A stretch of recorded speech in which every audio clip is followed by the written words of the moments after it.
السلام عليكم ورحمة الله وبركاته. بسم الله الرحمن الرحيم. الحمد لله رب العالمين، والصلاة والسلام على أشرف الأنبياء والمرسلين، حبيب إله العالمين أبي القاسم المصطفى محمد. اللهم صل على محمد وآل محمد. وعلى أهل بيته الطيبين الطاهرين المعصومين المنتجبين. أعوذ بالله من الشيطان الرجيم. بسم الله الرحمن الرحيم. الله نور السماوات والأرض، مثل نوره كمشكاة فيها مصباح، المصباح في زجاجة، الزجاجة كأنها كوكب دري يوقد من شجرة مباركة زيتونة لا شرقية ولا غربية، يكاد زيتها يضيء ولو لم تمسسه نار نور على نور، يهدي الله لنوره من يشاء، ويضرب الله الأمثال للناس والله بكل شيء عليم. صدق الله العلي العظيم، وصلوا على محمد وآل محمد.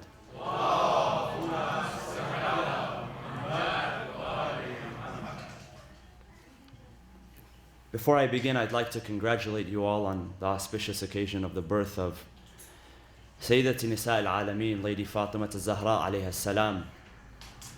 Truly it is a joyous occasion, and I'd like to share with you some of the details of this blessed birth as is narrated in our tradition, and the sort of blessings that were brought upon the ummah, the nation, with the birth of such a lady, and how distinct her presence was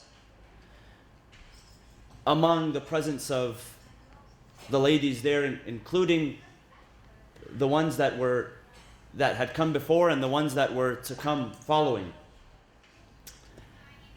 In Bihar al-Anwar, and you're familiar with Bihar al-Anwar, it is a encyclopedia of hadith in the Shi'i tradition, comprised of about 110 volumes, one of the largest, by Allama Muhammad Baqir Majlisi.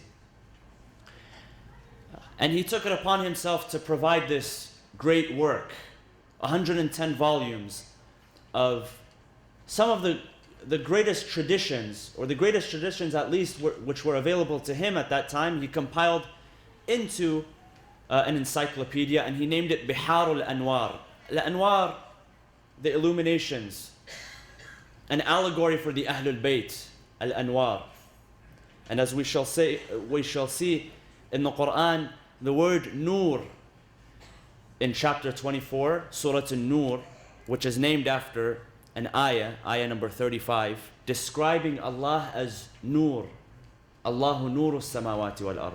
The Ahlul Bayt in the hadith are associated with that Nur, with the very same illumination, Nur of Allah subhanahu wa ta'ala himself.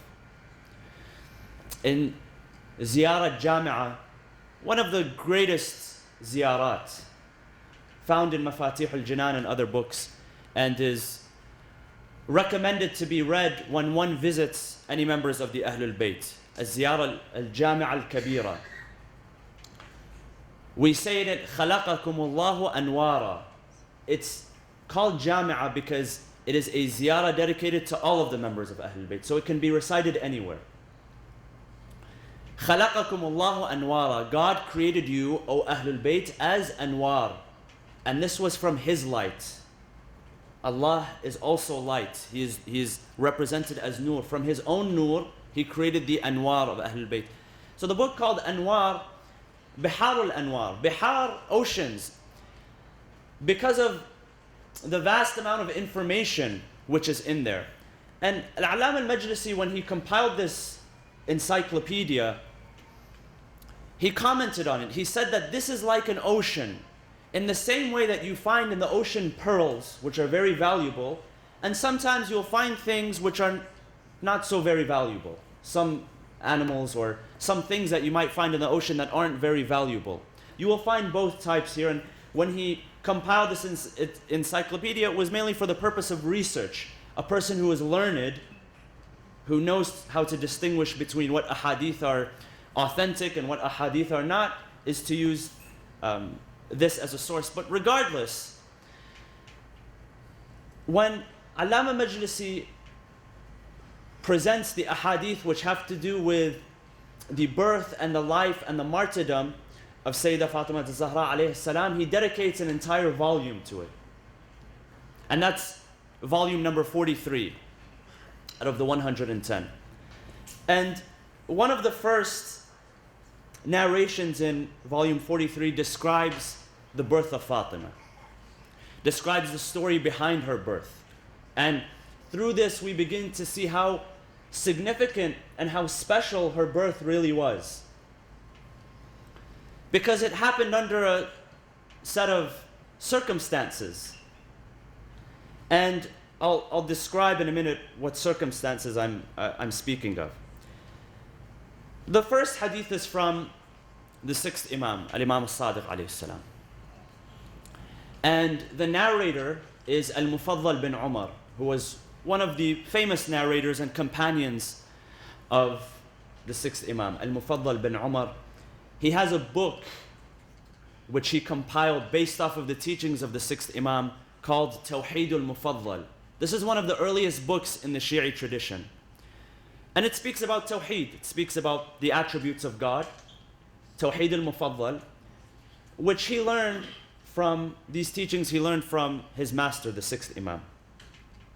So the sixth Imam narrates, he says to Al-Mufaddal bin Umar, he says to him that when Khadija bint Khuwaylid, the noble lady, decided to marry Rasulullah sallallahu alayhi wa sallam,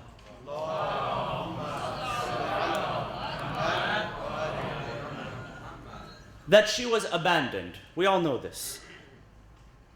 Why was she abandoned? Because she was a noble woman, and the Prophet was also a nobleman. He was from a noble family. He had all the attributes of a noble man, but he didn't have wealth. And he didn't have parents. And for some, having wealth, the money that you have, and the family that you come from, unfortunately for some is more important than who you are as a human being, as a character.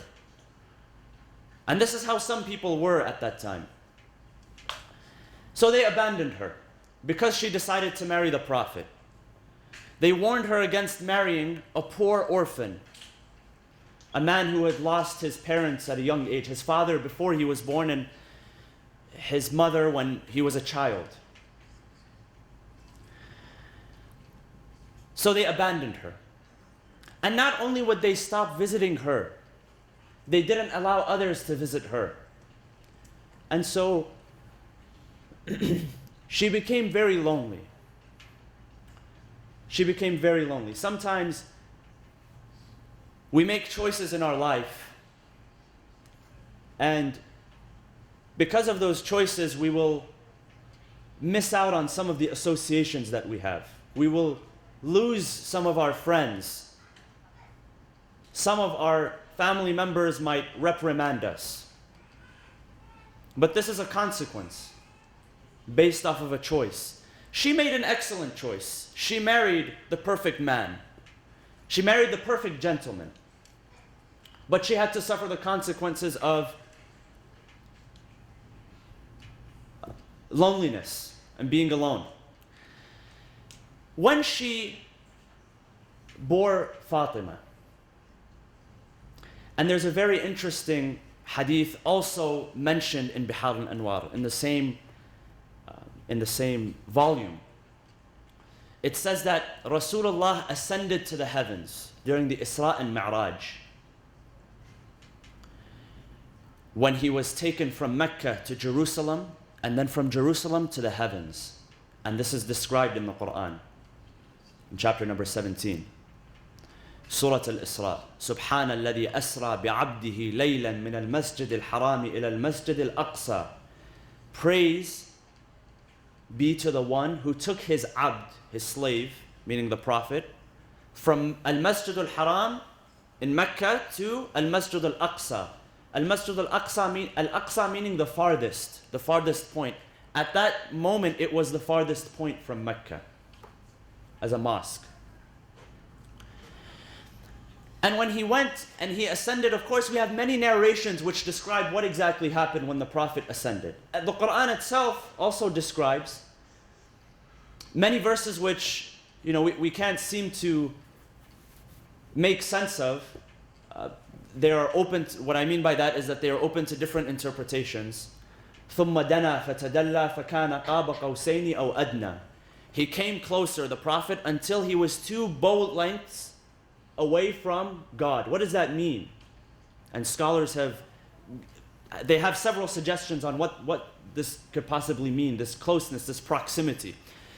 Anyways, this hadith mentions that the Prophet went to the heavens, he ascended, and he visited the paradise. We know that he visited the heavens, and he saw a glimpse of the hellfire, and when he came back, he never smiled with his teeth anymore, because he would remember the hellfire. But the Prophet was a very friendly person and would always smile regardless. He visited the heavens, and he was given, according to the narration, some of the fruit, some of the dates, some of the apples, the fruit which was in the paradise. He consumed it. When he came back and he descended, according to the Prophet, his account, he said that at that same night when he came back, he approached Khadija. And when he approached Khadija, that was when the inception took place. And this is when why when the Prophet would describe Fatima, he would describe her as one of the huris of the paradise, meaning she had an element of paradise in her. She had an element of Jannah in her, because that's where her origin was from. Now, Khadija bears Fatima. She's in her womb. The Prophet isn't able to do much for Khadija. He can't be her midwife. He can't take care of her. Being a midwife, being able to deliver a child and take care of a pregnant woman, that not everybody knew how to do that, in the same way that not everyone knows how to do that today. She required companionship. It was a very delicate time. It was a very tough time for her. Because not only was she abandoned, that abandonment continued even when she was bearing Fatima. So she was lonely. And remember, Khadija is no ordinary woman. Khadija is a woman Khadija bint Khuwaylid, the daughter of Khuwaylid, a family of wealth, a family of nobility. She was a merchant. She had wealth. She interacted with people. People worked for her. The Prophet himself worked for her. So it wasn't like she never had any friends or associations. She had friends and associations, but that stopped when she married the poor orphan. And so she was lonely at that time. So the woman would not speak to her. They would not come and visit her. They would not allow anyone else to come and visit her. But the Prophet one day walks into the room of Khadija, and he hears her speaking. She's speaking, Khadija is speaking out loud, as if she's conversing with someone. And the Prophet comes in, and the Prophet knows the state of what has happened, and so he's surprised. Khadija, who are you talking to? There's nobody here in the home right now. No other women, you've been abandoned. She says to the Prophet, she says, if you want to know who I'm conversing with, I am conversing with the baby that is in my womb. And I hear her reply. The hadith says, tuhaddithuni, or yuhaddithuni in the male form. Yuhaddithu, because the word is janeen, which can be described in the male form. Al-janinu yuhaddithuni wa yu'nisuni.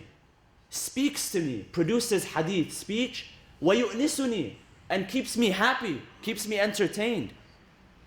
So it's speech which brings me comfort and keeps me entertained. And so at that moment, the Prophet turned to her and he says, "Oh Khadija, Hada Jibra'il, Jibra'il is with me now, and he is informing me of this blessing which is about to be delivered. That from this blessing, my nesl, my descendants, my lineage shall continue. And that from her, the successors will come after me, one successor after another successor." But Khadija was still alone. And when it came time to give birth, she called upon the woman. She said, "I'm giving birth now. I need someone to help me." They said, "No, we won't help you because you didn't take heed to our advice. We told you not to marry him and you decided to marry him." See how lonely she was, what kind of state she was in? But with all of that, she persevered and she was patient, and Allah replaced her association that she had with a better association. The Quran says there are things that you love that are harmful to you, and things which are that you love and you want, but they are harmful to you and you don't know. And there are some things which you do not like, you do not love, but they are good for you, they are a benefit to you. How do we know when it becomes a benefit or when it becomes a harm? As limited beings, Allah knows everything. Allah knows when it is a benefit or when is it a harm. For us, human beings living on a linear scale, living on planet Earth, patience, wait and time will tell. Time does not apply to God. God is outside of time. Time applies to us. So we have to wait. There has to be time which has to pass in order for us to understand the reality, to understand the will of God. And this is something very special about patience. And so she waited, and the time came for her to give birth. The hadith, this is all the hadith, by the way, it is continuing, the hadith of the 6th Imam. It says that at that time, at that very hard time, when she realized that she was abandoned, God replaced the association that she had with an even better association. So 4 women came to her. 4 tall, beautiful women came to her, and they introduced themselves. One of them said, "I am Sarah, the wife of Ibrahim." And she pointed to the other 3. She said, "This is Asiya bint Muzahim, the wife of Pharaoh." She points to the 3rd one. She says, "This is Maryam ibnat Imran. This is the mother of Isa." And she points to the 4th. She says, "This is Kulthum, the sister of Musa, a very righteous woman." And these are the women that are mentioned in the Quran. Sarah was a very righteous woman. She was the mother, and she had to be righteous to produce a lineage like the lineage of Ishaq. You have to be a righteous person, a righteous mother and a righteous father, Ibrahim. And so they were there by her side. They were comforting her. And one of them sat, the hadith continues, on the front, one of them behind, and 2 of them on the side. And they helped her deliver Fatima.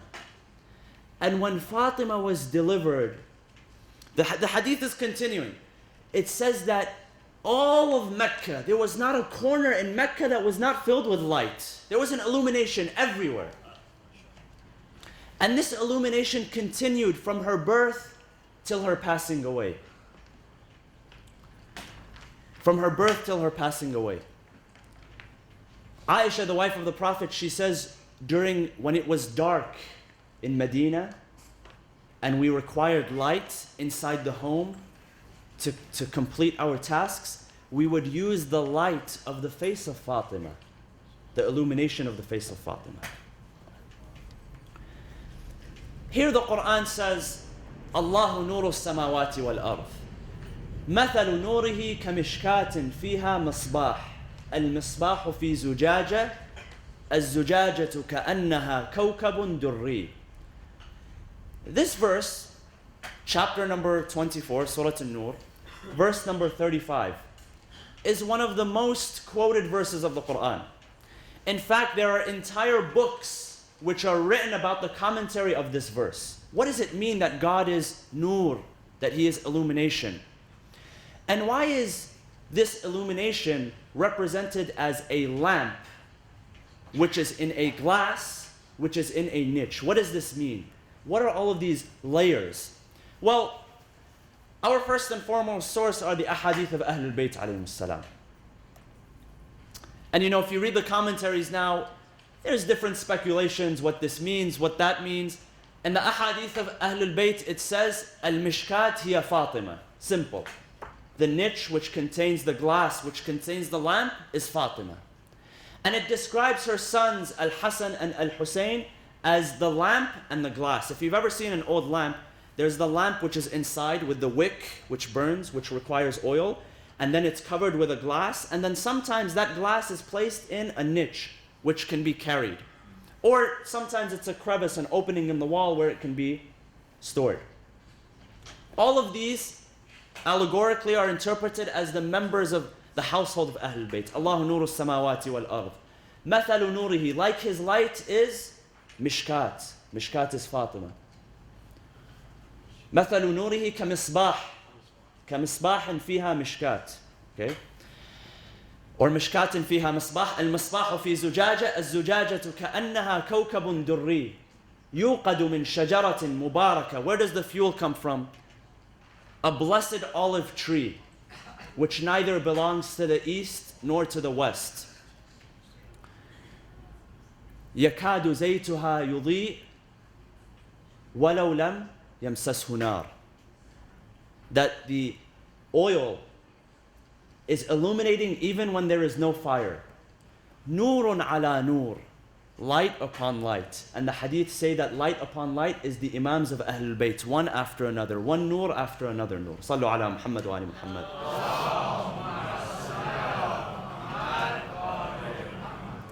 I forgot to mention a small detail. When Fatima was delivered, the first thing that she said was, Ashhadu an la ilaha illallah wa ashhadu anna Muhammadan Rasulullah. And so you look at the circumstance. Fatima, ostracized, neglected, left alone, gives up her family, has no one. The Prophet himself is neglected. The Prophet had also lost his association. This is the early days of Islam. The Prophet didn't have many people to confide in. He had also lost his associations. But then the four ladies, who are the greatest ladies to live before Fatima, come to the aid of Khadija. And not only that, the birth is so blessed that the nasl, the genealogy, the lineage of Rasulullah continues through it. And the Quran affirms here, إِنَّا أَعْطَيْنَاكَ الْكَوْثَرِ فَصَلِّ لِرَبِّكَ وَانْحَرْ إِنَّ شَانِئَكَ هُوَ الْأَبْتَرِ. That God gave you Kawthar, which means abundance. Kawthar comes from kathra, an abundance, a large abundance. And Kawthar is one of the names of Fatima alayhi salam. We have given you an abundance, Ya Rasulullah. Your lineage will continue. The one who says that you have no lineage, he has no lineage. His lineage is not remembered. Nobody remembers the man who insulted Rasulullah. Nobody even knows where his descendants are today. فَصَلِّ لِرَبِّكَ وَانْحَرْ إِنَّ شَانِئَكَ هُوَ الْأَبْتَرِ. The fact that the Prophet went to the Mi'raj, he consumed from the heavenly fruits, and after that, this teaches us a very important lesson, that even the birth of Fatima was timed. It was not coincidental. It was something which was planned. It was something which was measured to the detail.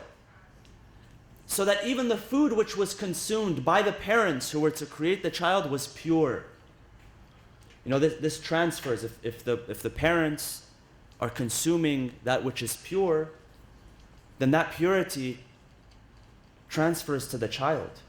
And if they are consuming that which is impure on a regular basis, well, then what do you expect the child to turn out to be? Why was she named Fatima? According to the many ahadith,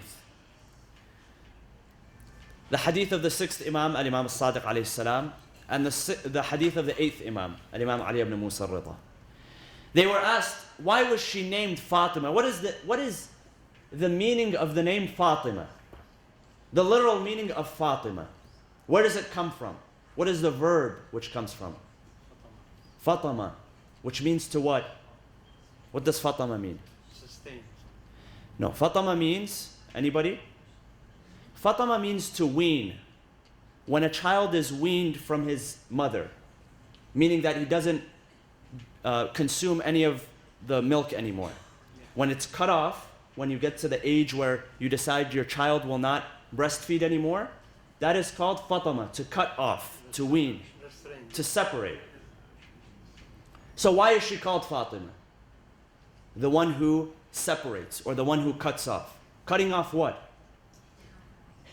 According to the hadith, it says, إِنَّمَا سُمِّيَتْ فَاطِمَةً, because, it says, she was named Fatima because her lovers, those who loved her, are cut off from the hellfire. The hellfire cannot reach them. And her enemies and her opponents, what happens? The heaven cannot reach them. They are cut off from the heaven. They are weaned from the heaven. And this is why she is named Fatima. Another reason, according to the Imam, he says, لِأَنَّ الْخَلْقِ فُطِمُوا عَنْ مَعْرِفَتِهَا. Because humanity, all of humanity has been cut off from knowing the true value of who Fatima was. To this day, we don't understand the greatness and the glory of Fatima. And this is evident from the ahadith. The Imam says, نحن حجج الله على خلقه وفاطمة حجة علينا. We represent the authority of God upon His people. And Fatima represents the authority of God upon us. In the same relation that we have to our Shia, our followers, Fatima has to us. She has the same sort of she has the same sort of authority upon us as well. And Fatima left behind a rich legacy. You know, sometimes we ask ourselves, well, there's not much that we know about Fatima during her life. We don't have a large collection of hadith. She only lived for about 18 years. And her life in Mecca, we don't know so much about. We know about her life in Medina, but that was only a few years. But with what we do know about her, she left behind a very, very rich legacy. There wasn't a lot, but what was there and what is there is very rich. One of the things which she left behind in terms of practices was the daily practice that we have, the tasbih. Tasbih Fatima, the one that we do after each prayer. And it's also recommended to do before you sleep as well, according to the hadith. And this is also mentioned in Bihar al-Anwar. Al-Alam al-Majlisi, he narrates in his hadith, going to the narration of Amir al-Mu'mineen. Amir al-Mu'mineen narrates the following. He says that one day there were, and this is in Medina, there were spoils of war, which had just arrived from a recent battle. And, you know, spoils of war brought with them an abundance. There was always an abundance to be divided among the Muslims, among the companions, for everyone to benefit from. The Imam had noticed Fatima had become very tired. It had taken, the housework that she was doing had taken a toll on her. You know, the housework, they didn't have, like today we have the robot that does the vacuuming. And you just set a timer, it goes around. Have you seen them? They vacuum the entire space and it comes back to the dock and it charges. And none of them ever work properly. They always get stuck. But we have dishwashers, we have vacuum cleaners. None of this was existent back then. Everything had to be done manually. Imagine if they took us right now and they placed us in the 7th century. All of us would die in 3 days. Because we would have to go get the wheat and we'd have to go crush it and we'd have to do I don't know what and use that big thing that they used to use and make the bread, and we would die of starvation. That would be a good diet. This work had taken a toll on Fatima. She had 4 children and she did not have a servant with her. And usually women had a servant in the home, sometimes even more than one servant. So the workload was upon her, and the Imam would always help her, of course. He would always assist her. But he saw that it had taken a toll. Fatima was very fragile. She was very fragile. And, her physical side was very fragile. She was not strong. She didn't eat much either. They only ate enough to sustain their energy, nothing more than that. And so he tells her, go to Rasulullah. Let's ask him for assistance, since now that there's an abundance. So Fatima goes to the Prophet, and she notices that his companions are sitting with him. They are discussing something with him. So she felt embarrassed to speak in front of them. How could she? Fatima's voice was barely heard in front of anyone outside of her family. So how could she now make her voice heard and request something? How could she have the audacity and the nerve to request something, right? So she came back. The next day, early in the morning, Rasulullah came to Fatima. He came to her. He knew that there was something. So he came to her. And he told her, my dear Fatima, you came yesterday and you didn't say anything, you didn't request anything. She said, I was shy, Ya Rasulullah. I was embarrassed to speak in front of your companions while you were busy. So he said, what can I do for you? What is there that I can assist you with? According to one narration, she shows her hands and how, the bruises and calluses were on her hands. And so she conveyed how tired and exhausted she was. The Prophet said, I will give you something which is better than a maid, better than any servant, better than anything. And that is to perform the tasbihat. And he taught her the tasbihat. After every prayer, 34 times, Allahu Akbar. 33 times, Alhamdulillah. And 33 times, Subhanallah. To be recited after every prayer. And to be recited at night before you fall asleep. What a rich legacy she has left behind for us. And truly you find that if you do continue with a tasbih like this, the more you do it, the less you'll find yourself in need of outside help. The more sufficient you become. Don't try it for 2 days or 3 days, like most people when they get a gym membership or when they go on a diet, they try it for 2 or 3 days and they think that that's it. In 10 days, I'm going to get a 6-pack. As soon as I sign the gym, and as soon as I make my first payment, I'm gonna have the body of my dreams. And people usually give up after the first or second month. That's why January 1st is the worst day to go to the gym. If you want a good day, go at the end in December when everybody has been filtered out. Most people cannot keep up with this. If you keep up with it, if you keep up with things such as Salatul Layl, if you keep up with things such as a tasbihat, you will begin to see the effect in your life. Give it some time. Give it some time for it to change you internally. Give it some time for it to have some effect on you internally. This was one of the things that she left behind. And, just to leave on this point, there's so much to be said about Fatima that can be condensed, into one lecture. The legacy that she left behind was not only acts of worship, but her character, her demeanor, her chastity. There was a blind man by the name of Abdullah bin Maktoum.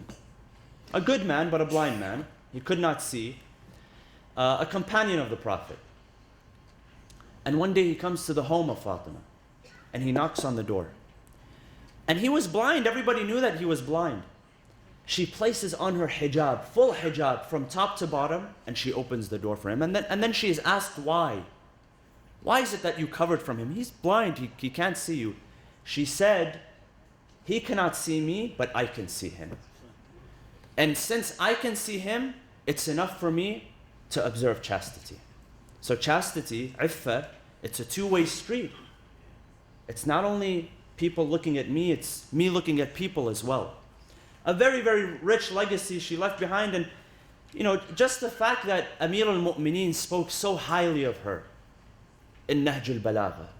As I mentioned, I think last week or the week before, Amir al-Mu'mineen didn't say much which was recorded during the life of Rasulullah. He didn't make sermons and letters and statements. If anything, he only had interactions with the Prophet or interactions with other companions which were recorded. But as far as his own sermons, most of them were recorded in Nahj al-Balagha. And really what Amir al-Mu'mineen has to say about Fatima in Nahj al-Balagha, just that which he has to say is enough to remind us of her grand legacy which she left behind. And really the fact that she was so unique. There was nobody like her. And for this reason she was labeled Sayyidatu Nisa al-Alameen, or Sayyidatu Nisa'i Ahl al-Jannah, the mistress, the master of the ladies of the heaven. And we ask Allah subhanahu wa ta'ala to grant us her intercession, her shafa'ah, that He does not separate us from the heaven, and that He separates us from the hellfire through her love and through our dedication to her. بسم الله الرحمن الرحيم اللهم اغفر للمؤمنين والمؤمنات والمسلمين والمسلمات الأحياء منهم والأموات تابع بيننا وبينهم بالخيرات إنك مجيب الدعوات إنك قاضي الحاجات إنك على كل شيء قدير برحمتك يا أرحم الراحمين وصلى الله وسلم على سيدنا محمد وعلى أهل بيته الطيبين الطاهرين.